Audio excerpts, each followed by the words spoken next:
So before starting working with KVM virtualization, it's good to understand a little bit what is required on your server to make it a KVM virtualization host. This is not really information that you need for the exam, but it is good to understand anyway. For the exam focuses mostly on using KVM virtual machines. So let's see what is behind it. So the first requirement in order to use KVM virtualization is virtualization support on the CPU. You can find out if this is the case first by checking the BIOS, of course, and from a running Linux system you can use egrep on VMX or SVM in the /proc/CPU info file.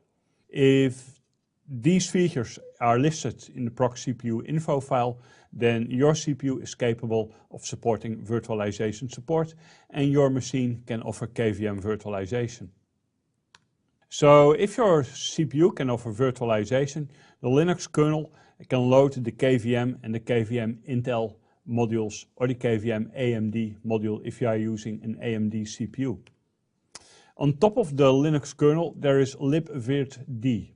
This daemon allows you to manage KVM virtualization.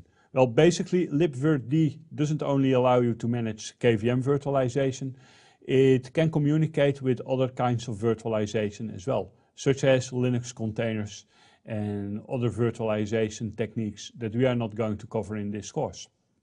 Now libvirt-d is a generic interface to virtualization that can be used by different management programs. The most easy to use management program is Virt Manager. We will see that in this lesson. It's a graphical user interface that allows you to manage virtual machines in an easy way. There's also Virs, which is the virtualization shell. It is a shell interface that allows you to manage virtual machines in a scripted way. Very easy, very convenient if you have many virtual machines that you want to manage in an automated way. And then there's Virt Install, for example, which is an installation interface. It's just a small program that you need to install virtual machines, which, by the way, you can also do using Virt Manager. The interesting thing about libvirt-d is that you can basically use anything you want. So in some environments it is custom to develop a custom-made program to manage virtual machines. Imagine a kiosk environment, for example. You could easily develop a program that allows you to start a virtual machine and to reboot a virtual machine and get access to the console and nothing else. And that is all provided by libvirt-d. So libvirt-d is a very essential part when working with KVM virtualization.